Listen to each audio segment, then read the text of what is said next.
अस्तु मा विद्विषावहै। ॐ शान्तिः शान्तिः शान्तिः।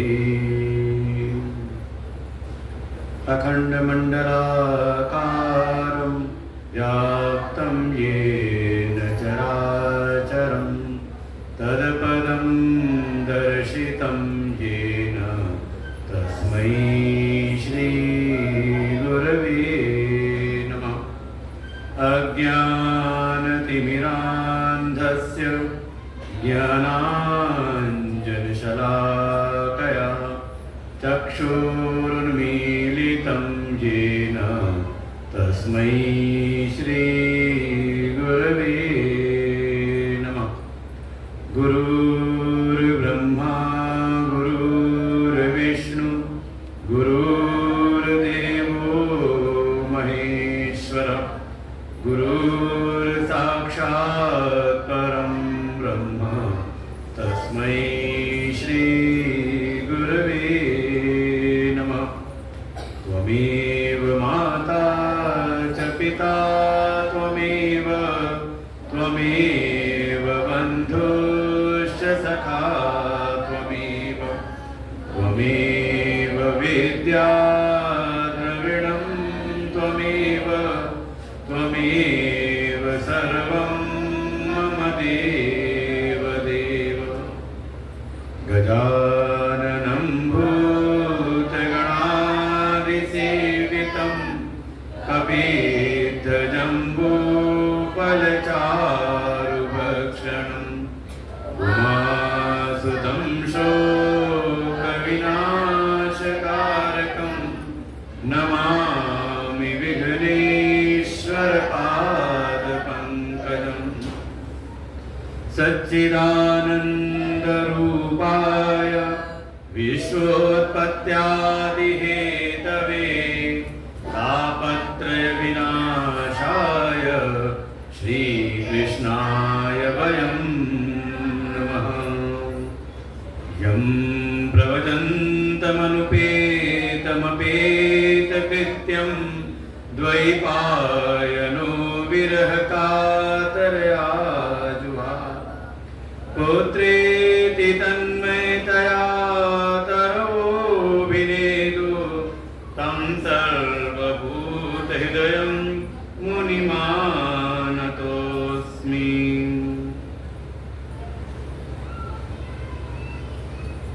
जन्माद्यस्तोऽन्वयादितरतः चार्थेषु भिज्ञस्वरात् तेने ब्रह्महृदाययादिकवये मुह्यन्ति यत सूरयः।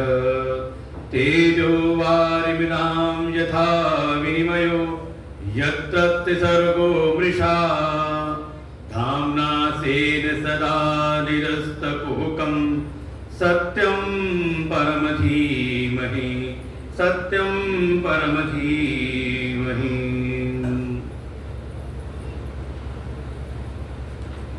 आनंद कंद सच्चिदानंद परम पुरुषोत्तम भगवान श्री राधा कृष्ण के चरणों में कोट सह नमन।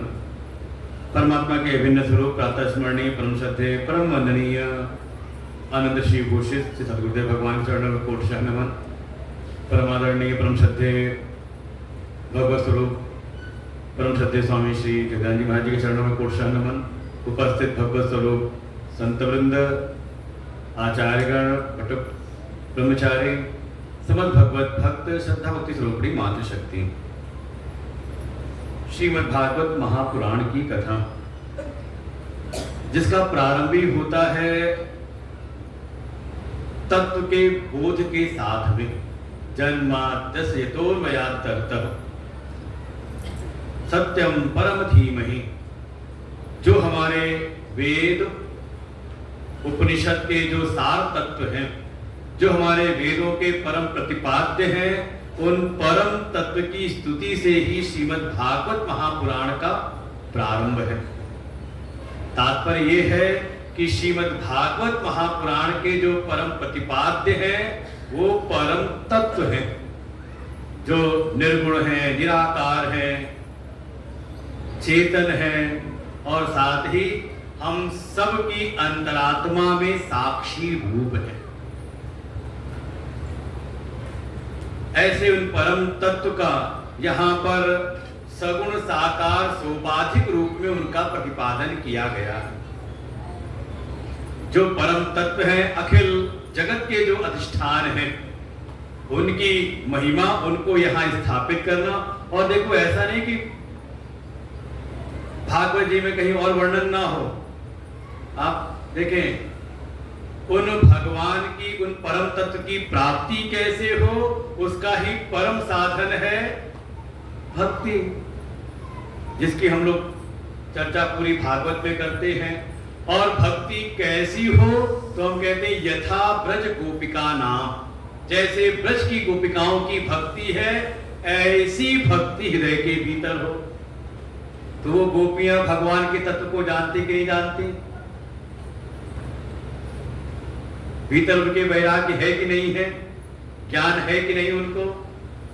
हम सामान्य रूप से कथा सुनते हैं तो कुछ भी बोल लेते हैं, कुछ भी सुन लेते हैं, लेकिन भागवत को अगर आप किसी श्रेष्ठ परंपरा में, हमारे गुरुदेव की परंपरा में अगर आप आके सुने, जो हमारी शांकर परंपरा है, किसी श्रेष्ठ संप्रदाय में आकर के यदि आप श्रीमद् भागवत का स्वाध्याय करें, चिंतन करें, तो वहां कुछ और हमें रहस्य दिखाई देते हैं। जिन गोपियों की इतनी महिमा है कि उनके जैसा कोई भक्त नहीं, अगर भक्त हो तो जैसे ब्रज की गोपिकाएं हैं। तामन मनस्का मत प्राणा, ऐसा भगवान कहते हैं कि उन्होंने अपना सर्वस्व मुझको अर्पण कर रखा है। ये जो गोपिकाएं हैं, इनको भी भगवान के महात्म का बोध है। और वो पता चलता है जब ये महाराज की लीला में, जब भगवान मिल करके जब बिछुड़ जाते हैं, लुप्त हो जाते हैं, तो प्रेम से विवल हो करके गोपियों ने गीत गाया, नाम है गोपी गीत। उसके बिल्कुल बीच में जगह आता है, गोपियां भगवान की महिमा तो स्थापित करती हैं कि हमारी जो भी महिमा है, जो हमारी आज पूरे ब्रजमंडल की जय जयकार पूरे विश्व में हो रही है, हे प्रभु वो तो केवल आपके कारण है। साथ ही कहती, हे प्रभु, हे कृष्ण, हम जानती हैं कि आप कौन हैं। उल्हाना के रूप में अगर बोलती हैं, हम जानती हैं आप, महाराज जी क्षमा मांगते, महाराज इतनी लंबी कहानी सुनाई, कथा सुनाई है कि भगवान कृष्ण नंद और यशोदा के बालक हैं, कैसे हैं, उन्होंने पूरा प्रमाणिक कथा सुना दी। लेकिन गोपिकाएं कहती हैं, हम जानती हैं आप नंद और यशोदा के बालक नहीं हो, न खलु गोपिका नंदनो भवान। और कहती क्यों है? कहती हम जानती हैं, महाराज जी ने प्रमाण दिया था, गोपियां कहती मैं हम लक्षण देख के कहती हैं, अगर आप उनके बालक होते तो इतने निष्ठुर ना होते। हमारे नंद बाबा इतने भोले भाले से हैं, और यशोदा मैया की तो क्या बात कही जाए, स्वयं सारा कार्य करती लेकिन यश देती है दूसरे को। ऐसी कोमल हृदय की, ऐसी भोली भाली हमारी यशोदा हैं, ऐसी भोले भाले हमारे नंद बाबा हैं, आप उनके तो नहीं हो सकते। ये कई बार गांव में लोग बोल देते हैं, तो उसका तो हो ही नहीं सकता, तेरे लक्षण नहीं दिखाई देते। तो गोपियां उल्हाना के रूप में भी देती हैं कि नखल गोपिका नंदनो भवान, हम जानती आप हो नहीं सकते, लेकिन साथ में महात्म का बोध भी उनको है। कौन है? हम जान गए कि आप कौन हैं। अखिल देहि नाम अंतरात्म दृक्। अब देखो, सुबह का प्रसंग सुना हो तो दृक् शब्द समझ में आ जाएगा। सुबह के प्रवचनी था दृक्, दृश्य विवेक, कि दृक् है दृष्टा और दृश्य है जिसको हम देखते हैं। दृश्य है बाहर और उन दृश्य को देखने वाला।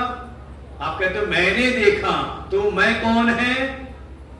गोपियां कहती हैं ये अखिल जगत में जो कोई भी किसी को दिखाई देता है, तो वास्तव में देखने वाले उसके रूप में आप ही हो। अखिल देहि नाम, जितने भी देव वाले हैं, सबके भीतर आप ही बैठ करके आप ही दृष्टा हो। राम झरोखे बैठकर सबका मुजरा जगत प्रकाश प्रकाशक राम। वास्तव में सारा ये जगत प्रकाश्य है, दृश्य है, और इसको प्रकाशित करने वाले प्रभु आप हो। तो गोपियों को भी तत्व का बोध है। तो ऐसे उन परम तत्व का यहाँ निरूपण किया है श्रीमद् भागवत महापुराण में, जिससे कि जो जगत के प्राणी हैं उनको ही अपना परम आश्रय स्वीकार करें। ये है भक्ति की पहली सीढ़ी। भगवान को आपने अपना आश्रय माना कि नहीं माना, किसके आश्रय पर आप जीवन जी रहे हैं। और पहचान होती दुख के समय, कोई विपत्ति आ जाए तो समझ में आता है कि आपके जीवन के आश्रय कौन है। कोई विपत्ति आ जाए उस समय आपको किस पर विश्वास है। कोई घटना हो जाए, कोई ऐसी दुर्घटना हो जाए, किसकी आपको सबसे पहले याद आती है? कहा जिसको आपने आश्रय माना हो। कोई छोटा बच्चा है, डरता है तो मां के आंचल जाके छुपता है कि मां बचा लेंगी। अपने पिता की गोद में जाता है, बड़े भाई कोई हो जिसको वो आश्रय समझे, उसको उसकी याद आती है, उसकी तरफ भागता है। ऐसे ही क्या हमें भगवान पर विश्वास है कि हे प्रभु, जब आप रक्षा करने वाले हो तो मैं क्यों डरूं? तुम रक्षक काहू को डरना का ये है भक्ति की पहली सीढ़ी, पहला लक्षण। आपने आश्रय रूप में भगवान को स्वीकार किया कि नहीं किया? और ये बुद्धि आश्रय उसको बनाती है जिसकी महिमा का उसको बोध हो। किसी ऐसे गहरे गहरे को आप आश्रय नहीं बनाते। पता चल जाए कि ये जो बगल में हमारे बैठे हैं ये बहुत पावरफुल हैं, अरे बड़े मंत्री हैं, हम नहीं जानते थे, अभी किसी ने बता दिया बगल में बैठे हैं ना, ये बड़े पावरफुल हैं, तो आपके मन में होगा इनसे पहचान बना लो, है कि नहीं? कई बार होता है कि ढूंढते हैं समाज में कौन बढ़िया पावरफुल है, उससे अपनी मैत्री करो। क्यों? क्योंकि जब तक उनकी महिमा का बोध ना हो तब तक आप उनको आश्रय स्वीकार नहीं करते। तो बुद्धि ढूंढती है आश्रय, इसलिए बुद्धि की संतुष्टि के लिए ही श्रीमद् भागवत जी में भगवान की महिमा का प्रतिपादन कराया गया है। बात आती है दूसरी। अच्छा, महिमा का बोध तो हमें हो गया अपने गुरुदेव की, कि आज वर्तमान में भारतवर्ष के जो भी ऋषि मनीषी सत्ताएं हैं उनमें सर्वमान्य हैं, ऐसी उनकी महिमा है। उनकी शरण में जो कोई आता है, अरे वो कह सकते हैं कहां से कहां पहुंच रहा है तो कोई कल्पना नहीं कर सकता। बिल्कुल जिनकी कोई बिल्कुल गणना ना हो समाज में, वो भी आज पूरे समाज में। कभी हम देखते हैं दैनिक जागरण उठाते हैं अखबार तो पहला पेज पूरा भरा पड़ा रहता है, पूरा एक पहला पेज अमर उजाला और दैनिक जागरण में। इसका तो है हमारे गुरुदेव के कृपा पात्र श्रीमान वरुण तिवारी जी। कल का एक और अखबार देखा, टाइम्स ऑफ इंडिया मेरठ और दिल्ली का, उसमें देखा कौन कहा जो कोई पहले जिनको कोई जानता नहीं था लेकिन गुरु की शरण में आए, उनकी कृपा हुई, आज पूंजीपति हो गए, बहुत बड़े व्यक्ति, सामर्थ्यवान हो गए। तो महिमा तो हमने भी सुनी गुरु जी की, आश्रय बना ले तो आश्रय तो मान लेते हैं, लेकिन गुरु जी अगर हमेशा आकर के, हमारे अंतर्यामी जी कहते हैं गुरु वो जो गुर्राए और शिष्य कौन का उस गुर्राहट को सहन कर ले, उनके अनुशासन को स्वीकार कर ले। तो अगर मान लो गुरुजी आकर के बार बार डांट ही लगाए तो कहते आश्रय तो है। कल अवधेश जी भी कह रहे थे हमने बड़ी डांट खाई है, हमने कहा तभी आप इतने बड़े बन भी गए हो। बिना डांट खाए गुरु की कहा कोई, क्योंकि गुरु यही है जिसको भी अपनी शक्ति सत्ता सौंपना चाहते हैं, जो वास्तव में वो देना चाहते, अनमोल उनके पास में जो रत्न है वो देना तो चाहते अपनी कृपा रूप रत्न, लेकिन वो भी ठोक ठाक करके देखते कि झेल भी पाएगा कि नहीं झेल पाएगा। अब ये थोड़ा है कि पत्ता सा तार ले जाके आप सीधे ट्रांसफार्मर जोड़ दो, भाई उसमें सामर्थ्य भी तो हो उसको झेलने की। आपको कोई वस्तु रखनी है तो आप पात्र देखते हो कि पात्र में वो टिकेगा कि नहीं टिकेगा। ऐसे ही सदगुरु भी देखते हैं और वो पहचान करते हैं, ठोक बजा करके, कभी डांट करके, कभी तो अगर बहुत डांटते हो तो लगता है गुरु जी की कृपा तो चाहिए, लेकिन बस दूर से ही मिल जाए तो ठीक है। लेकिन वही मान लो कभी आकर के गुरु जी के पास बैठे और गुरु जी स्नेह से दो बोल बोल दे, थोड़ा प्रेम से बात कर ले, तो ये लगता है जिसको भी जो अंतरंग वालों को अनुभव होगा, जब कभी गुरुदेव कभी प्रेम से बात करते लगता है जैसे बिल्कुल अपना हृदय सौंप देते हैं। जैसे ही ऐसा प्रेम मिला, देखो आश्रय तो है, लेकिन आश्रय अगर थोड़ा सुखद हो जाए तो, थोड़ा रमणीय हो जाए तो, मन को रमाने वाला हो जाए, तो फिर उससे हमारा बनता है प्रेम। ये है भक्ति की दूसरी सीढ़ी। ये दो चीजें, एक तो आश्रय भाव और दूसरा वो सुखद है कि नहीं। और जैसे ही गुरुदेव का प्रेम मिला, भगवान की कृपा हमने देखी, तो हमें उसे कहीं ना कहीं एक सुखद अनुभूति हुई, सुख की प्राप्ति हुई, तो आप उनके हो जाते हो भक्त। तो ये दो चीजें, एक तो बुद्धि आश्रय उनको मान ले उनके महात्म के बोध के द्वारा, और दूसरा वे रमाने वाले हैं, अत्यंत रमणीय हैं, ये ही आनंद दाता है, आनंद स्वरूप है। इसका वर्णन किया जिससे सुनने वाले को थोड़ा सुख मिले, थोड़ा आनंद मिले। अच्छा, सुख ना मिलता सत्संग से तो क्यों आ जाते? कल कहते 3 बजे आ जाना, लोग आना शुरू करे, 3 बजे धूप में भी आ गए। क्यों बैठ गए आकर के? क्योंकि लगता है कि बिना सत्संग के हम पर कृपा नहीं होगी। सत्संग को हमने आश्रय भी माना, संत कृपा को हमने आश्रय रूप में भी स्वीकार किया, और जब सत्संग में बैठते हैं तो आनंद मिलता है। कम से कम जो भी 2, 2.5, 3 घंटा हम बैठते हैं तो हम दुनिया को भूल जाते हैं, शरीर के कष्ट हमें विस्मित हो जाते हैं, क्योंकि उससे एक सुख की अनुभूति है। तो आप हो गए सत्संग के भक्त, संतों के भक्त, गुरु के भक्त, भगवान के भक्त। तो संसार के प्राणियों में भक्ति प्रकट हो जाए, एक तो उनकी बुद्धि समर्पित हो और उनका मन भी भगवान में लगे। इसके लिए ही श्रीमद् भागवत महापुराण में भगवान के तत्व का निरूपण है। उनके निर्गुण निराकार सर्वव्यापक, वास्तव में वे ही हमारी अंतरात्मा रूप है। हम सबके भीतर वो विराजमान हैं, और साथ में वही सबसे ज्यादा सुखद हैं, वही रमणीय हैं। उनकी जो सगुण साकार, उनकी जो सोपाधिक लीलाएं हैं, उसका भी वर्णन इसलिए किया कि थोड़ा कथाओं को सुन करके हमारा मन लग जाए। दोनों चीजें।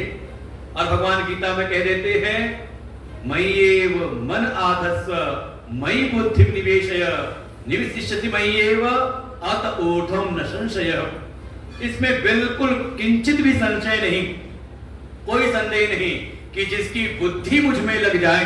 कैसे लगेगी? कहा भागवत कथा सुन करके भगवान की महिमा को।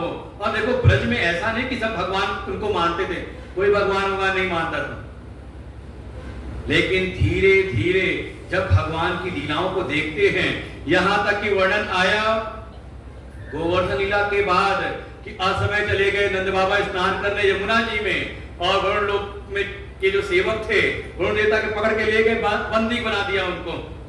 खबर फैली, बाबा मिल नहीं रहे, गए कन्हाई, सीधे चले गए वरुण लोक में। और जैसे वरुण लोक में गए, वरुण देवता के साथ साथ जितने उनके चेले चापड़ हैं, सब भगवान कृष्ण के चरणों में पड़ गए, क्षमा याचना करते हैं। और भगवान डांट लगाते, मेरे बाबा को तुम्हारी हिम्मत कैसे बंद करने की? अरे तुरंत छोड़ा और बाबा को लेकर के आए। बाबा जाके चर्चा करते हैं, अरे ये गर्गाचार्य जो आए थे ना, वो सही कह गए थे, ये कोई साधारण बालक नहीं है। और फिर सबने मिलकर के भगवान से प्रार्थना की, कभी भागवत खुद उठा के पढ़ो। और सबने जब प्रार्थना की तो भगवान ने उनको अपने तत्व का अनुभव कराया है। जो हमारे उपनिषदों के जो वाक्य हैं, वो भागवत जी में वैसे वर्णन किया है, सत्यम ज्ञानम अनंतम ब्रह्म। ऐसा उस परम तत्व को भगवान ने दर्शन कराया। तो एक तरफ भगवान अपने तत्व का भी बोध कराते हैं, अपनी महिमा को प्रकट करके, जिससे कि जगत के प्राणी मुझको अपना आश्रय स्वीकार करें, और साथ ही भगवान माधुर्य लीलाएं करते हैं, जिससे सबका प्रेम भी मुझसे जुड़े। हम आश्रय और प्रेम ये दोनों भगवान से लगा लें तो हम बन जाते हैं भगवान के भक्त। बस समस्या ये है कि दोनों एक जगह टिकता नहीं। कोई ऐसा है प्रेम तो करता है परिवार से और आश्रय मान रखा है भगवान को, है कि नहीं? ऐसा किससे प्रेम करते हो, भगवान से कि परिवार से? अरे कहीं ऐसा तो नहीं अपने आप से ही प्रेम करते हो सबसे ज्यादा, और कोई प्रेमास्पद हमारा है ही नहीं। अपना भला हो, अपना काम बने तो कुछ भी करने को तैयार। प्रेम किससे है? कहीं और आश्रय माना किसी और को। कैसे? कहा जब भगवान से हम प्रार्थना करते हैं तो भगवान को भगवान के लिए नहीं पूछते, बल्कि भगवान को पूछते हैं संसार जहां प्रेम हो। है देखो अपने अंतर मन को जाकर करना पड़ता है। किसी ने प्रेम किया संसार में, परिवार में, आश्रय मानता है भगवान को, और कोई ऐसा है कि प्रेम करता है भगवान से लेकिन आश्रय मान के बैठता है संसार को। है कि नहीं? ऐसे कोई सब मिल जाएंगे। सब अपने मन को देखो तो कोई ना कोई किसी न किसी पक्ष में आ जाओगे। पूजा पाठ में बहुत मन लगता है लेकिन भगवान से जब मांगते हैं तो क्या मांगते हैं? का संसार की उपलब्धियां, तो समझ लो 1 कोटि के ये हो गए। कोई ऐसे हैं जिनका पूजा में मन तो नहीं लगता लेकिन चाहते कि हमारा मन भी पूजा में लगे, हम भी पूजा करें। क्यों? क्योंकि कहीं ना कहीं आश्रय मान रखा है भगवान को। ऐसे ही जब जिसके भीतर भगवान के महात्मा का बोध और साथ में उनकी सगुण साकार लीलाओं की जो मधुरता है, जब कोई उसको जानता है, इसीलिए भगवान की कथा में ये सगुण भक्ति में 5 आश्रय हैं। नाम, रूप, गुण, लीला, धाम। इसका ही वर्णन श्रीमद् भागवत महापुराण में किया कि देखो भगवान की कैसी महिमा है। एक अजामिल ने जपा, उसका उद्धार हो गया। रूप की कैसी महिमा है, कथा सुनादी वृत्तासुर की। ऐसे ही भगवान की लीला गुण धाम में जो तन्मय हो जाते हैं, जो उसका आनंद लेते हैं, जो अपने मन को उसमें लगाते हैं, तो भगवान से प्रेम करते हैं तो भगवान उनको ज्ञान करा देते हैं। कोई ऐसे हैं जो ज्ञानी हैं तो भगवान उनको अपना प्रेम प्रदान कर देते हैं। जैसे हमने कथा सुनी उद्धव और गोपियों के मिलन की। लेकिन कुछ ना कुछ तो भगवान से जोड़ना पड़ेगा, चाहे उनको अपना आश्रय मान लो और चाहे उनसे प्रेम कर लो। एक भी, चाहे आप भक्ति के मार्ग से प्रारंभ करो यात्रा और चाहे तो ज्ञान के मार्ग से, बस अपना कोई आग्रह मत बना लेना कि यही ठीक है। छोड़ दो भगवान के ऊपर, उनके भरोसे हो जाओ।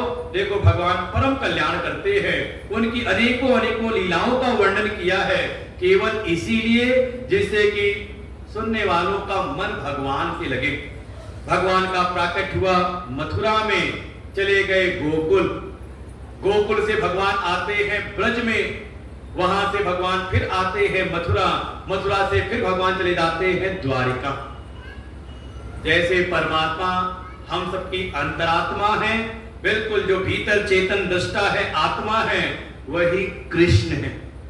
ये बात समझ में आ जाए कि जिनकी हम उपासना बाहर करते हैं उनमें जो चेतन है वही चेतन मेरी आत्मा है, ऐसा बोध हो जाए। और जैसे भगवान कृष्ण आए अपने नित्य गोलोक धाम से इस धरा धाम पर, तो अकेले नहीं आए, अपनी नित्य लीला भूमि नित्य गोलोक धाम 84 बज को 84 वो पूरा लेकर के आते हैं। ऐसे ही जब भगवान अंतरात्मा रूप आए, आत्मा रूप आते हैं, तो उनकी लीला भूमि भी साथ आती है। बस उसको भी जान लें। देखो तत्व का बोध हो कि आत्मा ही आत्मा रूप कृष्ण है, वही परम तत्व है, और साथ में ये जो सगुण साकार जो व्यवहार चल रहा है वो माध्यम बन रहा है। हमारे भीतर अंतःकरण है, क्या क्या है उसमें? कहा मन है, बुद्धि है, चित्त है, अहम वृत्ति। अहंकार मतलब वो बाहर का अभिमान वाला अहंकार नहीं, भीतर जो एक अहम वृत्ति है कि हाँ मैं हूं। ये अनुभव है कि नहीं आप सबको? मैं हूं, किसको नहीं है? मैं हूं, क्या किया क्या हूं ये सब नहीं, लेकिन मैं हूं ये सबसे पहले आपको अनुभव रहता है भीतर। किसकी कृपा से? कहा वो जो चेतन रूप में भगवान कृष्ण जो हमारी अंतरात्मा में विराजमान हैं, उनकी सत्ता से ही ये मन, बुद्धि, चित्त, अहंकार ये सजीव होते हैं। विषय करण सुर जीव समेता सकल एकते एक सचेतम। ये जो कुछ भी है ये सब जो सजीव हो रहे हैं उन आत्मा रूप चेतन स्वरूप कृष्ण की कृपा से, उनकी कृपा से है। और ये जो अगर ऐसा बोध हो जाए तो वो आत्मा ही अपने स्वरूप से उतर करके हमारे मन, हमारी बुद्धि, हमारे चित्त, हमारे हृदय में लीला विहार करती हैं। कैसे? देखो भगवान प्रकट हुए मथुरा में। मथुरा क्या है? तो संतों ने कहा मन एव मथुरा, ये हमारा मन ही मथुरा है। और देखो भगवान आ तो जाते, आज खूब मना लो, रात में 12 बजे तक खूब भजन गाओ, खूब भगवान की सेवा करो, खूब भोग लगाओ। और अगले दिन फिर कहां गए भगवान? कहा अगली जन्माष्टमी पे आएंगे, है तो नहीं। कारण क्या है? भगवान मन में आते तो है, उनका प्राकट तो होता है, लेकिन अभी भीतर अहंकार रूपी कंस का साम्राज्य है। ये मैं इतना ज्यादा सजीव हो जाता है कि परमात्मा अपनी आत्मा, जो शुद्ध चेतन आत्मा है, उसको कर देता है विस्मृत। अरे जब अपने अहम भावना बहुत ज्यादा तीव्र होती है तो दुनिया किसी को समझता ही नहीं। कहता मुझ जैसा कौन है दुनिया में? बस यही समस्या है। जब तक ये अहमता तीव्र है तब तक भगवान टिकते नहीं। उपाय क्या है? भगवान ने खुद कहा वसुदेव देवकी से कि उस कंस का भय है तो मुझको छोड़ाओ गोकुल में। जैसे भगवान कह रहे हैं कि अगर मुझको भीतर बसाना है तो थोड़ा मेरी सेवा करो, और सेवा की जाती है इंद्रियों से। आप नेत्र से सेवा करते हैं, उनके दर्शन करते हैं। कान की सेवा है, उनका हम श्रवण करते हैं, हम उनके प्रसाद का भोग लगाते हैं। हाथों से उनकी हम कोई ना कोई सेवा कराते हैं, उनको उनका स्नान कराते हैं, उनका श्रृंगार करते हैं। पैरों से उनके हम प्रदक्षिणा करते हैं। तो अपने गोकुल में अर्थात इंद्रियों के कुल में, गो माने इंद्रियां, इंद्रियों के कुल में उनको हम ले आए। थोड़ा सेवा तो करो। भगवान से चाहते तो हम दुनिया भर की चीजें हैं, और जब बात आती है सेवा की तो फिर राम काज में आलसी हो जाते। ऐसे नहीं का शुरुआत तो है कर्म की साधना है। थोड़ा अपने कर्मों को भगवान में अर्पण करें, भगवान के लिए करने वाले हो जाएं। ये तो सर्वाणि कर्माणि मयि सन्न्यस्य, जो कोई अपने समस्त कर्मों को भगवान के लिए अर्पित कर देता है। ऐसा नहीं कि सन्यास लेके जा रहा है, लेकिन जहां भी है, जो भी कर रहा है, भाव ये है कि मेरा ये कर्म भगवान को समर्पित हो। और ये कब होता है? जब आप अपने को भगवान का मान लो। देखो, जिसका आप अपने को मानते, जिसके आप होते हो, आपके कर्म उसको समर्पित होते हैं। आपको लगता है कि हम परिवार वाले हैं तो आपके सारे जो कर्म है, आपको लगा मैं पिता हूं तो आपके कर्म पुत्र के प्रति समर्पित हो जाएंगे। आपको लगा मैं पति हूं तो आपके सारे कर्म पत्नी के लिए समर्पित हो जाएंगे। किसी को लगा मैं पत्नी हूं तो कर्म समर्पित हो जाएंगे। होता नहीं दिन भर ये दिन भर आप ये सब काम करते रहते हो। आपको कभी लगता है कोई सामने आया मैं पिता हूं, कोई और सामने आया मैं भाई हूं, कोई और सामने बदला तो आपको लगा मैं पुत्र हूं, कोई और सामने आया मैं पति हूं, ऐसे ही मैं मित्र हूं। और कभी कोई आया तो आपको लगा नहीं ये तो शत्रु है, जानी दुश्मन। क्या हुआ? जो आप अपने को स्वीकार करते हो, जो व्यक्ति स्वीकार करते हो, आपके कर्म वही समर्पित हो जाते हैं। चाहे आप जो भी हो, एक बात चित्त में बना के रखो कि मैं भगवान का सेवक हूं। अस अभिमान जाय जनि भोरे, मैं सेवक रघुपति पति मोरे। मेरे स्वामी तो प्रभु हैं, श्री कृष्ण हैं, मैं उनका सेवक हूं। आप जो करते हो सब भगवान को अर्पण हो जाए अपने आप। कोई ऐसा नहीं कोई विशेष कार्य करोगे तो ही समर्पित होगे, लेकिन आपने अपने आप को सेवक मान लिया तो आप जहां भी हो, जो भी हो, जैसे भी हो, आपके किए हुए कर्म अपने आप भगवान को समर्पित। क्योंकि हमने अपने को भगवान का मान लिया है, गुरुदेव का मान लिया है अपने आप। और जब ये भीतर सेवा समर्पित होती है तो इस सेवा के द्वारा ये जो हमारा भीतर अहंकार है ना, थोड़ा झुकता है। जब तक अहंकार झुके ना तब तक कोई सेवा में लग नहीं सकता। भीड़ अड़ी रहे तो कैसे झुकेगा? फिर अकड़। थोड़ा हमारे अहंकार का शोधन, मिटता नहीं पूरी तरह से, शोधन होता है। शोधन अभी हमें बुरे कर्मों का भी हमें अभिमान था, अब ये अभिमान है कि मैं भगवान का सेवक हूं। थोड़ी हमारी प्रगति हुई और धीरे धीरे सेवा करते करते ही भगवान से प्रेम होता है। देखो, जिसकी सेवा में लगो उससे अपनापन बढ़ जाता है, और अपनापन हो जाए तो उसकी सेवा में मन लगता है कि नहीं? ये तो अपने जीवन व्यवहार से सीख लो। हम लोग बड़ा अच्छा अनुभव है, कई बार हम लोग जाते हैं कहीं सत्संग करने नई जगह पर, कोई जानता नहीं है, लेकिन सत्संग के कारण फिर उन्होंने सेवा हुआ की, और सेवा करते करते 7वें दिन जब व्यास विदाई होती तो हमने ऐसी ऐसी जगह देखी है जहां विदा करने वाले ऐसे विदा करते हैं हम लोग को जैसे कन्या विदा हो रही हो। हम गुजरात गए, अहमदाबाद, वहां तो बिल्कुल यही हालत थी सबकी, सब ऐसे रोने लगे, वहां पर आंसू बहने लगे सबके, जबकि कोई पुरानी जान पहचान नहीं, केवल यूट्यूब पे सुन करके फोन पर बात करके बुलाया, हम गए और जो वहां पे 7 दिन रहे,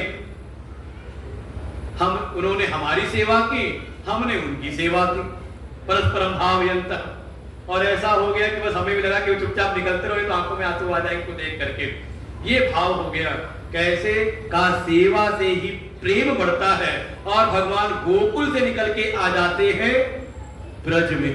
ये ब्रज ही ये भगवान की प्रेम लीला भूमि है, ये ब्रज ही अपना हृदय है।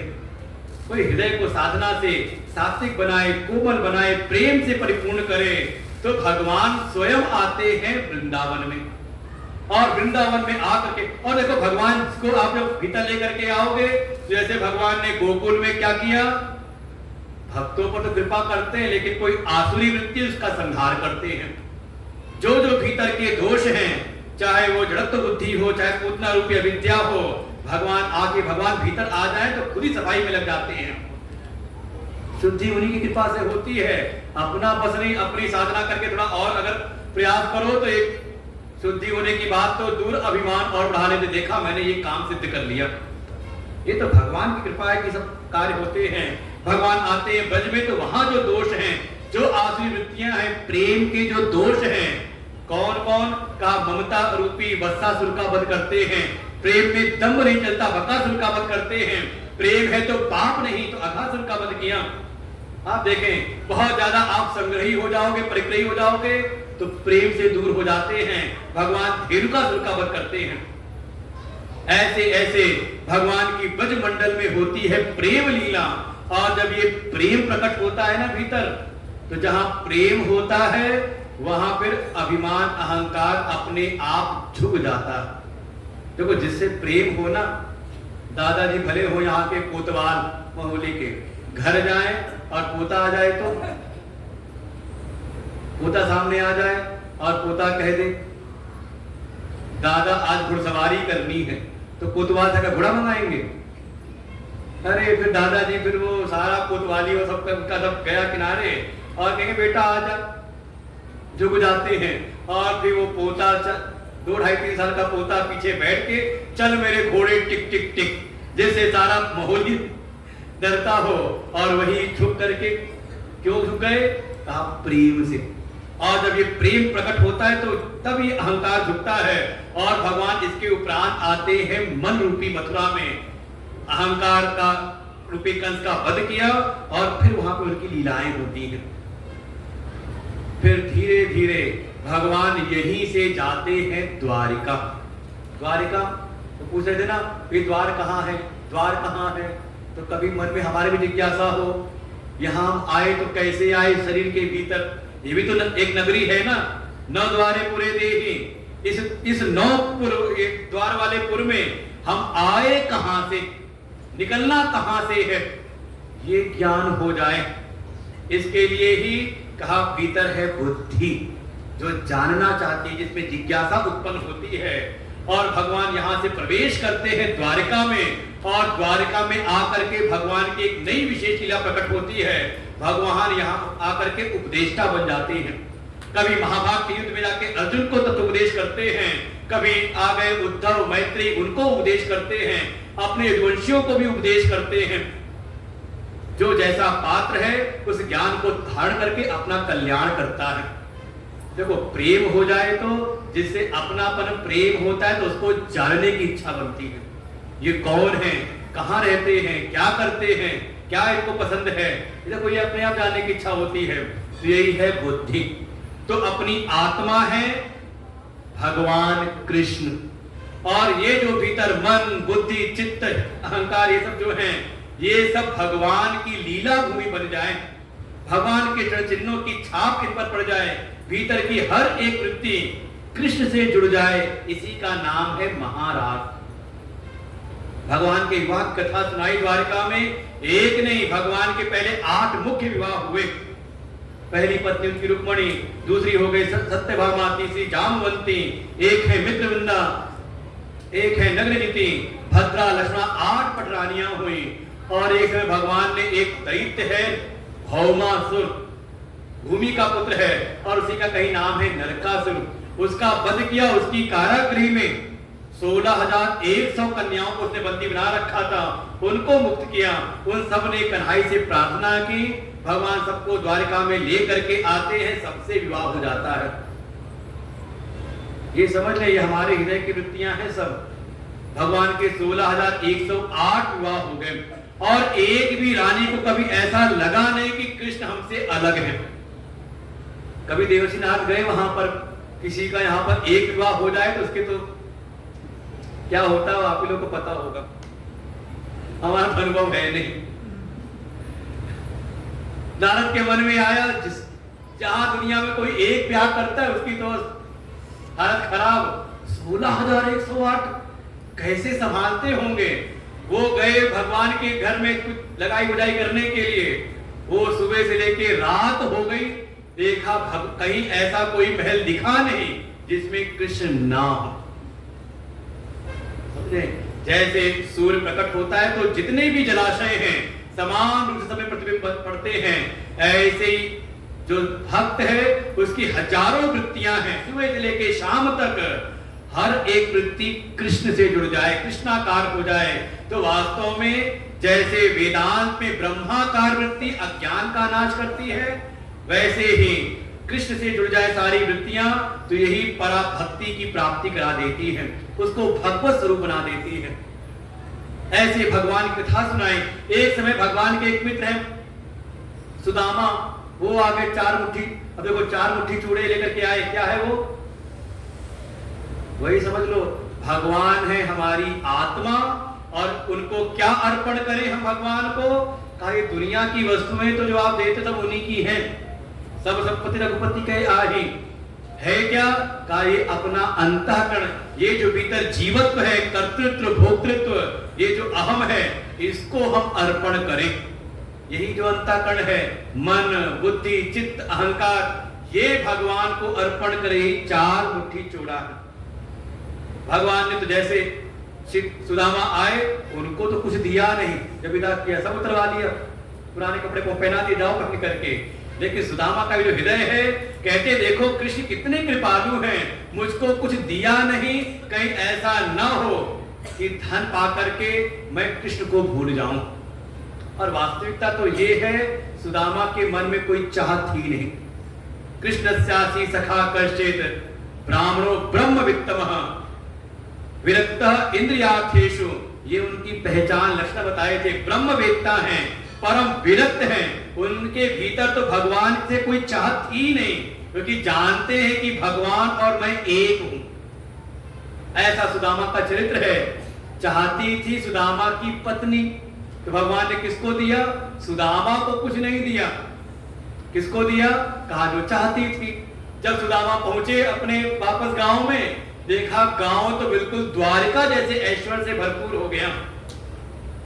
सुदामा मनी मन कहते देखो यही तत्वज्ञानी की स्थिति है, वो चाहते नहीं, लेकिन जब भगवान की लीला देखते हैं तो कहते देखो कन्हई है, ये परमात्मा है, जो जिसको जो चाहो सो दे देते हैं और कभी जताते भी नहीं।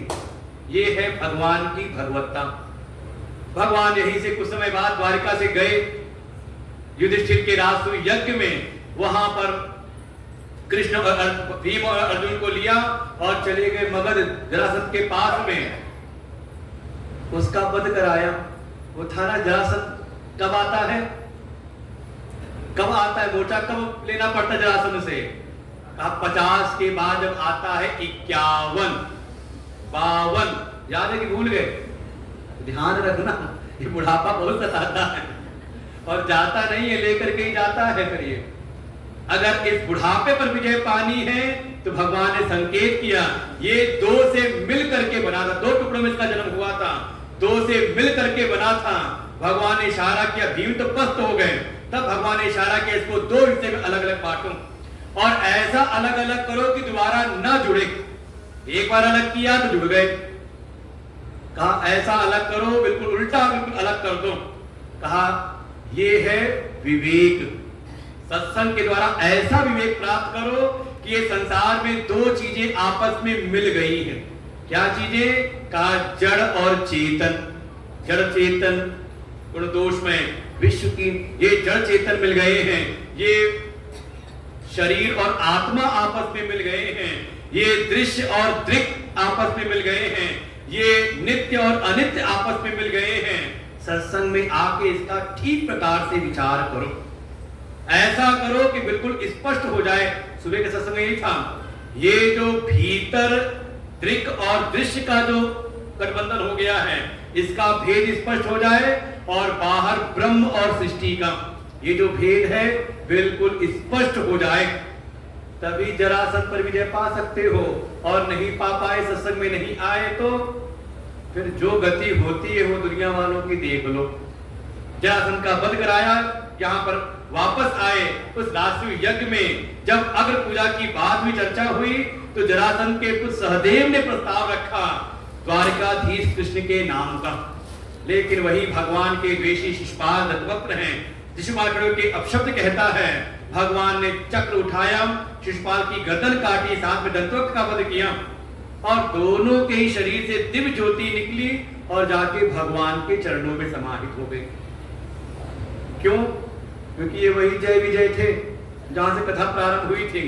पहले बने थे हिरण्याक्ष और हिरण्यकशिपु, भगवान ने अवतार लिया वाराह और नरसिंह का, वहां उद्धार किया। फिर वही आए त्रेता में रावण कुंभकर्ण बन करके, भगवान राम अवतार लेके उद्धार करते हैं और इस बार ये आए बन करके शिशुपाल और दंतवक्त, भगवान कृष्ण अवतार लेके इनका उद्धार करते हैं। तो 3 जन्म इनको लेने का श्राप मिला था और भगवान ने अपने ऊपर उस अपराध का को स्वीकार करते हुए स्वयं 4 बार आने का को कहा था। तो हो गए पूरे, तो 3 जन्म हो गए, तो जहां से आए थे वहीं वो वापस हो गए। धीरे धीरे कुछ समय बाद भगवान ने महाभारत का युद्ध के माध्यम से जो भी अधर्मी थे सबका संहार कराया, लेकिन भगवान का बल पाकर के ये जो यदुवंशी हैं ये बड़े उद्दंड हो गए। तब भगवान ने स्वयं ऋषियों के श्राप को ब्याज बना करके अपने यदुवंशियों के संहार की लीला प्रारंभ की। और देखें, भागवत का उपक्रम और उपसंहार बिल्कुल समान है। उपक्रम भागवत प्रारंभ कब हुई? जब एक राजा ने जाकर के परीक्षा ली एक ऋषि की, एक संत की, और बदले में मिला श्राप। ये है भागवत का उपक्रम प्रारंभ। और अब देखिए उपसंहार में अब यदुवंश के जो बालक हैं ये सब एक समय चले गए पिंडारक क्षेत्र में, जहां एक से बढ़कर एक ऋषि मुनि एकत्र हुए हैं, चले गए उनकी परीक्षा लेने के लिए। विश्वामित्रो अस्तः कर्णवो दुर्वासा भृगुअंगिराः कश्यपो वामदेवो अत्रि वसिष्ठो नारद आदय, ऐसे श्रेष्ठ ऋषि मुनि एकत्र थे। ये सब चले गए उनकी परीक्षा लेने। कम से कम कथा को आप समझें, चाहे भागवत और चाहे मानस, रामचरितमानस, एक सूत्र तो आपको पक्का मिलेगा। ये जो अल्पज्ञ जीव है, अभी जो अज्ञान में पड़ा हुआ जीव है, ये किसी ज्ञानी की, क्योंकि ज्ञानी साक्षात भगवान का स्वरूप होता है, तो कोई संसार का कोई संसारी जाए भगवान की परीक्षा लेने या भगवत तत्व में स्थित कोई भगवतनिष्ठ किसी ऋषि की परीक्षा ले, तो उसको फिर उसको अपराध भोगना पड़ता है। कोई अज्ञानी ज्ञानी की परीक्षा नहीं ले सकता, क्योंकि वो साक्षात ब्रह्म स्वरूप है और जो ब्रह्म है वो परीक्षा का विषय नहीं है, बल्कि वो जिज्ञासा का विषय होता है। ये सूत्र है हमारे शास्त्रों का। अगर ये समझ में आ जाए, समझ लो कथा से आपका कल्याण। और जब कोई इस संसार का प्राणी जाए अपने से बड़े की परीक्षा लेने, किसी ज्ञानी की, किसी संत की, कभी भगवान की, तो अनहोनी उसके जीवन में घटित होती है। दक्ष सुता नहीं अब कल्याणा, वहां भगवान शिव ने कहा जब सती जी गई परमात्मा की परीक्षा लेने, और यहाँ भागवत जी में जो गया परीक्षा लेने, बदले में श्राप लेकर के आया।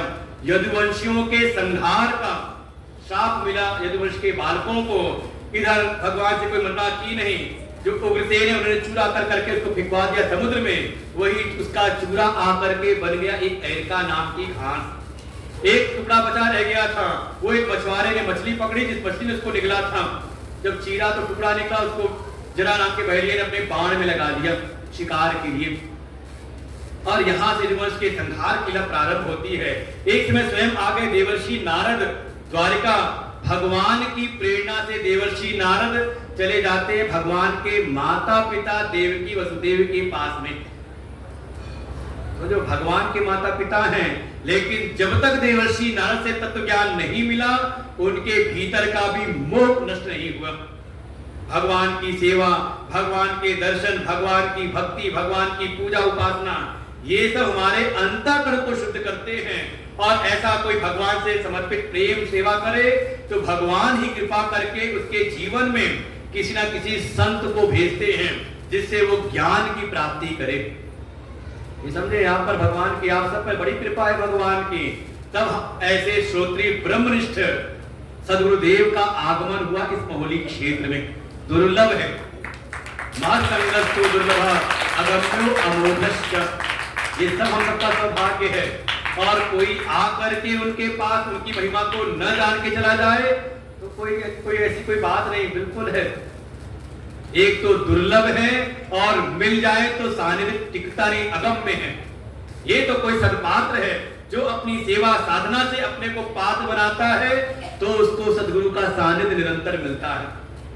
और वास्तव में हमारा जो प्रज्ञानम सत्संग आश्रम है, ये हमारे गुरुदेव का विराट स्वरूप है। इसमें कोई छोटी भी सेवा करता है तो सीधे उस विराट महापुरुष की सेवा में उसका अंश लगता है। इसलिए बड़े धन्यभागी हैं जिनका भी अंश अभी तक इसमें लगा है, या जिन्होंने जो संकल्पित हुए हैं कि हाँ आगे भी कोई इसमें निर्माण है तो हमारा भी अंश उसमें लग जाए। वो अभी उनको समझ में नहीं आता कि अभी क्या है ये तो भगवान की जब कृपा बरसने लगती है तब अनुभव में आता है कि यहाँ छोटी सी दी गई सेवा भी उसका बड़ा कहते कल्याण करती है। स्वयं आए देवर्षि नारद ने उपदेश किया, और उपदेश में भी उनको उन्हीं 9 योगेश्वरों का संवाद सुनाया। जो है आए हुए उसमें जनकों की परंपरा में राजा निमि और 9 योगेश्वरों का संवाद सुना करके जो उनमें 9 प्रश्न पूछे राजा निमि ने और सबका उत्तर दिया। ये पूरी भागवत का सार है। भागवत तत्व का बोध हुआ, वसुदेव देवकी जो भगवान कृष्ण के माता पिता हैं उनका भी कल्याण होता है। एक समय स्वयं उद्धव जी आ गए भगवान की शरण में, और भगवान ने उद्धव जी को भागवत तत्व का उपदेश किया और उसमें संवाद सुनाया। भगवान के अवतार है दत्तात्रेय महाराज, दत्तात्रेय और यदु जी का संवाद, जिसमें 24 गुरुओं की कथा सुनाई दत्तात्रेय ने। और जब चलने लगे तो कहा रुको रुको, मैंने भी 25वां गुरु बनाया। कहा 25वां गुरु ये कौन है? ये समझ लो 24 गुरु मतलब ये प्रकृति ही। अगर कोई जिज्ञासु है, विवेकी है, तो ये सारी प्रकृति से उसको शिक्षा मिल जाती है। लेकिन तत्व ज्ञान, आत्मा का ज्ञान, ब्रह्म तत्व का बोध वो होता है केवल सद्गुरु कृपा से, वो प्रकृति से नहीं प्राप्त होता। हाँ, दुनियादारी का जो लौकिक अनुभव है वो प्रकृति हमें सिखा देती है, लेकिन तत्व ज्ञान के लिए सद्गुरु शरण में ही साधना करनी पड़ती है। ऐसा 25वां गुरु कहा, मेरा ये शरीर ही 25वां गुरु है। क्या सीखा इससे? तो कहते हैं देहो गुरुर्मम विरक्ति विवेक हेतु, ये विवेक जगाता है, वैराग्य जगाता है। कैसे? का पूरा जीवन इसकी हम सेवा करते हैं, इसको खिलाते हैं, पिलाते हैं, सजाते हैं, लेकिन समय आने पर ये अपना शरीर ही, अपना खिलाया पिलाया शरीर साथ नहीं देता। जब अपना नहीं देता तो दूसरे का कहां से देगा? ये मिथ्या भ्रम में मत रहना, ये मेरा होगा, ये मेरा काम करेगा, ये सब स्वार्थ का जीवन चल रहा है। बस जो कर दे समझ लो भगवान की कृपा है। ऐसे संवाद सुनाया। इसी में एक संवाद सुनाया सनत कुमार के मन में कभी संदेह हुआ, सनत कुमारों के मन में, कि हमारा मन विषयों में जाता है या बाहर के विषय मन में आते हैं, क्या होता है? हमारा मन जाता है विषय में, चित्त जाता है विषय में। कितने हैं ऐसे जो कहते हो कि हाँ हमारा मन चला गया विषय में? कौन, कितने लोग हैं? कि उल्टा होता है, विषय आता है मन के भीतर। जब निश्चय नहीं कर पाए चारों, आपने न कर पाया तो चिंता ना करना। ब्रह्मा के जो मानस पुत्र सनत कुमार चारों, वो तय नहीं कर पाए, निश्चय नहीं कर पाए। चले गए ब्रह्मा जी के पास, ब्रह्मा जी भी निश्चय नहीं करा पाए। तब उन्होंने आवाहन किया और भगवान का अवतार हुआ, हंस अवतार। वास्तव में जीवन में जो सद्गुरु है वही हंस अवतार है। इसलिए गुरु की जो गायत्री है वो हंस गायत्री के रूप में बोली जाती है। जीवन में अगर कोई सद्गुरु आपको प्राप्त हो गए तो भगवान का अवतार है वो, और वही फिर विचार कराते हैं कि ये दोनों ही एक ही थाली के चट्टे बट्टे हैं, ना विषय सत्य है ना मन सत्य है। ये इन दोनों का जो साक्षी है वो आत्मा सत्य है, दोनों का अधिष्ठान। ऐसे उद्धव जी को उपदेश किया भागवत तत्व का और कहा चले जाओ बद्रिकाश्रम में, तुम्हें यदुवंश का शाप नहीं लगेगा। धीरे धीरे द्वारिका में अपशकुन होने लगे। भगवान सबको लेके आते हैं प्रभास क्षेत्र में, लेकिन वहां भी यदुवंशियों ने शराब पी, जुआ खेला, आपस में लड़ने लगते हैं। कोई हथियार है नहीं, वही कटीली झाड़ियां जो उगी थी उस कहते जो फेंका था चुरा चुरा कर करके मूसल, उसी को लेके आपस में एक दूसरे प्रहार करते, सारा यदुवंश का संहार हुआ। इधर शेष रूप में जो आए थे बलराम जी, वो भी अपने सुधाम को चले जाते हैं और भगवान एकांत में बैठे थे बटवृक्ष के नीचे पैर पे पैर रख करके। वो जरा नाम का बहेलिया, वो जो लगाया था नुकीला सा हिस्सा बाण के आगे, उसको लगा जैसे भगवान के पैरों को देखा, उसको लगा जैसे कोई हिरण का मुख है। उसने निशाना लगाया, बाण चलाया और जाकर के भगवान के पैरों में लगता है। पास आया तो बड़ा भयभीत हुआ, ये क्या हो गया मुझसे? भगवान ने कहा मां भय जरा, हे जरा तुम भयभीत ना हो, ये तो मेरे मन के संकल्प से ही हुआ है। जाओ निश्चित होकर के जीवन जियो। ये सब कर्मों का ही फेर है। कभी पूर्व अवतार में मैंने ऐसी छुपके बाहर चलाया था। ये सब कर्मों का फेर है, सबको भुगतना पड़ता है। अवश्यमेव भोक्तव्यम कितम कर्म शुभाशुभम। ऐसे भगवान का सुधाम गमन हुआ और भगवान के चाहते ही कलयुग का प्रवेश हो गया।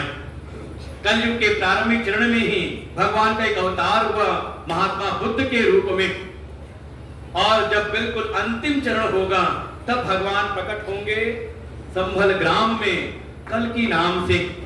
ऐसे ऐसे भगवान की कथाएं सुनाई और सुखदेव जी कहते हे राजन, भगवान के सारे चरित्र मैंने तुमको सुना दिए, और क्या सुनाऊं? अब बस एक चीज का ध्यान रखो, ये जो मन के भीतर आ रही है ना बात कि तक्षक काटेगा, 7वां दिन है, 7वां दिन हो गया है, तक्षक आएगा काटेगा, मैं मर जाऊंगा। हे राजन, ऐसी बुद्धि जो है कि जो देह से जन्म हुआ है और देह से मृत्यु होगी, ये पशुओं को ऐसी बुद्धि होती है जो जड़ तत्व में लगे रहते, जड़ बुद्धि वाले हैं। तुम तो आत्मा हो, चेतन हो, ऐसी बुद्धि का त्याग कर दो। ऐसा भीतर विचार करो कि मैं देह नहीं, मैं मन बुद्धि नहीं, ये देह का जन्म मरण है, मैं तो चेतन स्वरूप आत्मा हूं। ये आत्मा ही पर ब्रह्म है, श्री कृष्ण ही मेरी आत्मा है, आत्मा ही कृष्ण है। ऐसे चिंतन करो। और परीक्षित महामुनि सुखदेव जी को प्रणाम करते, उनको अनुभव हो गया सुखदेव जी की कृपा से। कहते मेरे भीतर का जो अज्ञान मोहता नष्ट हुआ, अज्ञानम में निरस्तम, मेरे भीतर का सारा अज्ञान मिट गया। मैं जान गया हूं कि मैं वो आत्मा हूं, वो चेतन हूं जिसकी ना तो मृत्यु है ना जन्म है। ऐसे राजा परीक्षित को जीवन मुक्ति प्राप्त होती है। सुखदेव जी को प्रणाम किया, सुखदेव जी आत्मा नाम को चले गए और परीक्षित तो समाधिस्थ हो जाते हैं। समय आया, वो तक्षक आया, फूलों में छुप करके, क्योंकि कड़ा पहरा लगा रखा था जन्मेजय ने, लेकिन छुप करके आया और अपने असली रूप में आ करके तक्षक ने परीक्षित के देह पे धनुष मारा। परीक्षित का शरीर नष्ट होता है, लेकिन राजा परीक्षित की मृत्यु नहीं, क्योंकि पूर्व में ही उनको जीवन मुक्ति का अनुभव हो गया था। प्रतिशोध में जन्मेजय ने सर्प यज्ञ किया। आ गए आस्तिक मुनि, उन्होंने सर्प यज्ञ बंद कराया। हे शौनक आदि ऋषियों, जो भी भागवत तत्व का रहस्य मैंने जाना था आप सबको सुना दिया। अब और क्या सुनाओ? सूतवाच यम ब्रह्मा वरुणेन्द्र रुद्र मरुतः सुन्वन्ति दिव्यैस्तवैः वेदै सांगपदक्रमोपनिषदै गायन्ति यम सामगाः ध्यानावस्थित तद्गतेन मनसा पश्यन्ति यम योगिनो यस्यान्तं न विदुसुरासुरगणा देवाय तस्मै नमः। आदिमध्यावसानेषु वैराग्याख्यान संयुतं हरिलीला कथाव्राता अमृतानंद सत्सुरं सर्ववेदांत सारं यत् ब्रह्मात्मैकत्वलक्षणं वस्तुद्वितीयं तन्निष्ठं कैवल्यैक प्रयोजनम। सूर्य कहते हे शौनक आदि ऋषियों, ये जो भगवान की जो भी लीला कथाएं हैं, हरि लीला कथा व्राता, ये जो भी साधन बताए गए हैं, इन सब का एकमात्र प्रयोजन है कि जीव संसार के विषयों से विरक्त हो जाए। जैसा ठीक है संसार में रहे, लेकिन संसार के विषयों से आसक्त ना हो, उनसे विरक्त हो जाए। और जब भीतर विरक्ति आए, हृदय शुद्ध हो, तो सद्गुरु शरण में जा करके जो सारे वेद वेदांत का सार है, सर्व वेदांत सारम यत्, जो सारे वेद वेदांत का सार है, क्या सार है? केवल इतना ही सार है, ब्रह्म ही आत्मा है, ब्रह्म आत्म एकत्व लक्षणम, इसका उसको अनुभव हो जाए। देखो इसके लिए भागवत का प्राकट्य है, भगवान के परम तत्व का निरूपण, कि परमात्मा ही सारे जगत के अधिष्ठान है और वही मेरे भी अधिष्ठान है। श्री कृष्ण ही पर ब्रह्म है, वही मेरी आत्मा है, इसका हमें अनुभव हो जाए।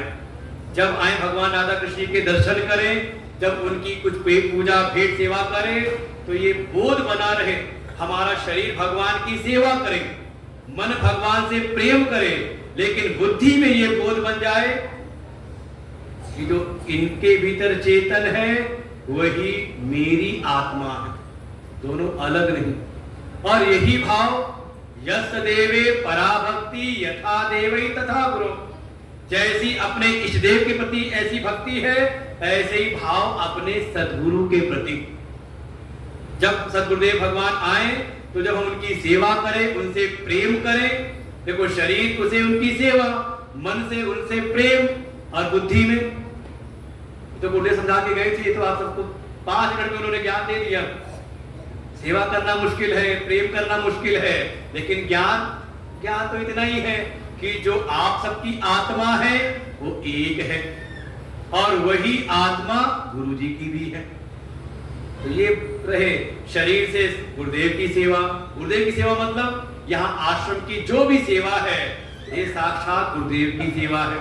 आश्रम से प्रेम कहा, भगवान सद्गुरुदेव से प्रेम, और इसका परिणाम हृदय में वो बोध उत्पन्न होगा कि ये जो आत्मा है यही सद्गुरुदेव जी की आत्मा है और यही कृष्ण की आत्मा है। आत्मा अलग नहीं बल्कि एक है, इष्ट की, अपने इष्ट देव की, अपने गुरुदेव की और मेरी, तीनों की आत्मा एक है। और इसको होते ही वस्तु अद्वितीय, फिर 2-4 नहीं बल्कि वो तत्व एक है, बल्कि दूसरे की सत्ता ही अद्वितीय है। और जैसे इसका बोध होता है तो वो भी कैवल्य की प्राप्ति कर लेता है। इसी का नाम है मुक्ति। मरने का नाम मुक्ति नहीं है। ये आप सोचे बड़ी परेशानी है, जाके हम गोली खा लें, एक गोली और खराब कर दिया आपने, ऐसे छुटकारा नहीं मिलता, मुक्ति ऐसे नहीं मिलती। वो तो आपने एक कर्म और बढ़ा दिया, आप उस आत्महत्या का पाप भी आपको भोगना पड़ेगा। कि जो शरीर मिला था भगवान की भक्ति के लिए, जो शरीर मिला था भगवान की सेवा के लिए, उसको आपने गोली खिला करके खत्म कर दिया। एक पाप और बढ़ गया। मुक्ति मिलती है ज्ञान से। संसार से मन दुखी हो जाए तो आ जाओ आश्रम में कुछ सेवा करो। देखो ये है, संसार से मन दुखी होता ही होता है, ये भगवान की कृपा है। और देखो जिसको जिसको संसार से दुख मिला, संसार की लात पड़ी, वो आ गया भगवान के पास में। तो संसार में दुख मिलना, संसार वालों से कष्ट मिलना, समझ लेना जैसी कष्ट मिले संसार से, समझना भगवान कृपा हो रही, भगवान कह रहे आओ मेरे पास में, मेरा दर्शन करो। नहीं है ऐसा। मन दुखी हो तो आ जाओ, थोड़ी देर आश्रम में बैठ जाओ। और यहाँ के वातावरण ऐसे हैं, यहाँ हमारे रोज ही कह रहा हूं, हमारे बटुक लोग सुबह से उठ करके जो हमारी वैदिक परंपराएं हैं, प्रातः काल उठ करके अपना शौच स्नान से निवृत्त होकर के संध्या वंदन पे बैठते हैं। फिर उसके बाद राधा कृष्ण भगवान की उपासना पूजा सेवा करते हैं। उसके बाद कहा नित्य होम हवन करते हैं, आश्रम की सेवा करके अल्पाहार करके फिर बैठ जाते हैं वेद पाठ पर। बिल्कुल इनकी आवाज सुने, आप देख रहे भजन सुनाते कितना अच्छा, उनकी भोलेपन से निकले वो कितनी अच्छी आवाज आती, हृदय में बैठ जाके छूती है। ऐसे ऐसे वातावरण में, और जहां आकर के संत आके निवास करते हैं, संत तपस्या करते हैं, संत गुरुदेव आकर के रहते हैं, यहाँ के वातावरण ऐसे है कि आप आ जाओ तो देखो यहाँ आने मात्र से ही हमारे मन के दुख हल्के हो जाते हैं। कोई सेवा करे तो पुण्यों का अर्जन है, तो इस भाव से इसकी सेवा में, इसके प्रेम में, और परिणाम आपको ये जो तत्व ज्ञान बड़ा कठिन लगता है ना, ये वाकई सुबह का प्रसंग ऐसा था कि हमारी बुद्धि समझ में आ जाए, समझाएं कैसे, लेकिन गुरुदेव की ऐसी कृपा हुई, लगा जैसे पढ़ने थोड़ा आसान लगता है। जब पढ़ने के पहले, जब आते सुनाने के पहले लगता है बड़ा कठिन है, लेकिन गुरुदेव का स्मरण कर लेते हैं यहाँ बैठ करके तो लगता है बड़ा सहज हो जाता है। वो कठिन से कठिन विषय भी, वो जो चेतन ब्रह्म है, आत्मा है, उसका भीतर अनुभव हो जाता है और इसके द्वारा ही उसको मुक्ति मिलती है। मुक्ति का कोई उपाय और है नहीं। कुछ कर्म, देखो भगवान के माता पिता है देवकी वसुदेव, तो उनको भी ज्ञान के द्वारा देवर्षि नारद जैसे संत की कृपा से ज्ञान मिला तो मुक्ति हुई। राजा परीक्षित पर सुखदेव जी की कृपा हुई तब उनकी मुक्ति हुई। मृत्यु से उनको छुटकारा मिला, जन्म मृत्यु से छुटकारा मिला। तो मुक्ति के लिए साधन है ज्ञान, वो भी प्राप्त कर लो कभी ना कभी आकर के। और इतनी बढ़िया व्यवस्था है, हम तो कहते हैं कि मन में कभी, वैसे हमारे सनातन धर्म के अनुयायियों का एक कुछ चीजें बिल्कुल पक्की हैं, जैसे वो है ना दूसरे मत वाले कहते जब तक हज ना कर ले, तो ऐसे हमारे यहाँ की परंपरा है समय रहते रहते कम से कम चारों धामों के हम दर्शन करें, अपने तीर्थों के दर्शन करें और जीवन में कम से कम एक बार तो अवश्य ही अनुष्ठान पूर्वक भागवत की कथा सुने। ये हमारे कहते कि हमारी परंपरा है, भागवत कथा सुने। नहीं तो हमारे अगर इष्ट भगवान शिव हैं तो शिव की कथा सुने। हमारे इष्ट, आज महाराज जी ने इशारा किया पंचदेव उपासना, ये 5 प्रमुख देवता हैं। भगवान नारायण हैं तो भागवत सुने, शिव हैं तो शिव पुराण, देवी हैं तो देवी पुराण, ऐसी सूर्य है तो सौर पुराण, गणेश है तो उनका भी पुराण है, अपने इष्ट की कथा। और ये तो गुरुदेव की कृपा है कि ऐसी व्यवस्था आपको उपलब्ध है। इस बरसात के मौसम में सोचो 2-3 दिन कैसी बारिश हुई, ना होती ये व्यवस्था तो इतना मुश्किल होता। तो जिसके मन में भी जो भाव हो, मन में लेकर क्या ठीक है, कुछ नहीं है, ज्यादा सामर्थ्य नहीं तो समिति वालों से संपर्क कर लें, अपनी जो सामर्थ्य है उनको निवेदित कर दें और उसके यजमान बन जाए। जो सामर्थ्य उपाय है करने वाले के लिए, जिसको भी अपना कल्याण करना, उद्धार करना हो तो गुरुदेव की कृपा से और आप सबके सहयोग से व्यवस्था बनी है। थोड़ा एक कदम और आगे बढ़े, जो अपनी सामर्थ्य हम रखते सामने समिति के सामने, हमें कथा सुननी है तो ऐसे साधनी कथा में हम एक एक दिन के नैमित्तिक यजमान बन जाए तो भी कल्याण वही, फल वही मिलता है। बड़े बड़े शहरों में ऐसे ही होता है। हम लोग दिल्ली मुंबई जाते हैं तो वहां कोई ऐसा नहीं कि कोई बड़ा कोई यजमान है, वो हर दिन वहां पे एक एक यजमान रहते हैं। कई कई तो ऐसा हो जाता है, कई दिन तो एक दिन में 2-3 यजमान होते हैं, लेकिन सबको फल पूरा प्राप्त होता है। तो जैसे भी अपना उद्धार हमें स्वयं करना है। भगवान की कृपा हुई, सदगुरुदेव की कृपा है और सारे संसाधनों की भी हम पर कृपा है। थोड़ी कृपा हमें करनी है, एक कदम आगे बढ़ना है कि हम भी अपना उद्धार करने के लिए तैयार हो जाएं। इन्हीं शब्दों के साथ में यह कथा विश्राम लेती है। कस्मै ये विभासितो यमतुलो ज्ञान प्रदीप पुरा तदरूपेण च नारदाय मुनये कृष्णाय तदरूपिणा योगीताय तदात्मना भगवद्राताय कारुणतः तच्छुद्धं विमलं विशोकमृतं सत्यं परम धीमहि। नाम संकीर्तनं यस्य सर्वपापप्रणाशनं प्रणामोत्कर्षमनस्तं नमामि हरिं परम्। जन्माद्यतोऽन्वयादितरतः चार्थेषु विज्ञस्वराट् तेने ब्रह्महृदाय आदिकवये मुह्यन्ति सूरयः। तेजो वारिमिदां यथा विनिमयो यत्तति सर्गो मृषा धाम्ना स्वेन सदा निरस्तकुहकं सत्यं परम धीमहि, सत्यं परम धीमहि। इस कथा में जिनका भी सहयोग हुआ सबको भगवान की कृपा प्राप्त हो, सभी भक्ति के मार्ग में, इस ज्ञान के मार्ग में आगे बढ़े। इन्हीं शुभेच्छाओं के साथ में ये कथा यहाँ पर इस बार विश्राम लेती है। अभी शाम को पुनः फिर भगवान के प्राकट्य का उत्सव होगा, तो उसकी आगे की सूचना हमारे अवधेश जी आकर के देंगे और व्यवस्थाएं होंगी। धैर्यपूर्वक बैठे रहें। समझ लें आज का दिन भगवान का है, तो जो समय भी आपने समर्पित किया तो समझ लें भगवान की सेवा है। जल्दबाजी मत करना किसी प्रकार की। सदगुरुदेव भगवान की जय। कुछ भक्तों ने जो आज योगदान दिया है उनका नाम क्रमशः कुछ इस प्रकार से है।